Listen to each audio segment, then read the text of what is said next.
It's Wednesday morning. அன்னைக்கு காலையிலே வெயிலும் மழையும் சேர்ந்த மாதிரியான கிளைமேட்டாக தான் டேவே ஸ்டார்ட் ஆச்சு. நான் எழுந்திரிக்கும்போது கொஞ்சம் வெயிலாக தான் இருந்துச்சு. அதுக்கப்புறம் திடீர்னு பார்த்தா மழை. கொஞ்சம் நேரத்துக்கு செம மழை.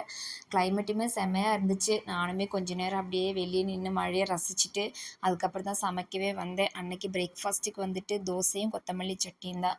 ஒரு சில நேரம் பார்த்தா இந்த கொத்தமல்லி ஸ்டாக்கே இருக்காது. ஒரு சில நேரம் டப்பா டப்பாவாக இருக்கும். இந்த டைம் அப்படி தான் கொஞ்சம் நிறையா இருந்துச்சு. சரி அதை வச்சு மறுபடியும் வேஸ்ட் பண்ண வேணாமே, கொஞ்சம் சட்னியாக ரெடி பண்ணிடலான்னு தான் அந்த வேலையை பார்த்துட்டு இருந்தேன். அதுக்கப்புறம் கையோட கொஞ்சம் ரசமும் ரெடி பண்ணியாச்சு. அப்படியே முருங்கைக்கீரை இருந்துச்சு, அதுவுமே பொரியல் பண்ணிவிட்டேன். அப்படியே நம்ம மதியத்துக்கு யூஸ் பண்ணிக்கலாமேன்ட்டு மதியத்துக்கு சிம்பிளாக ரசமும் பொரியலும் தான். ஏன்னா நைட்டுக்கு வந்துட்டு சப்பாத்தி ஏதாவது செய்யலான்னு தான் பிளான் பண்ணியிருந்தேன். ஸோ ஒரு நேரத்துக்கு தானேன்ட்டு சிம்பிளாக வேலையை முடிச்சாச்சு.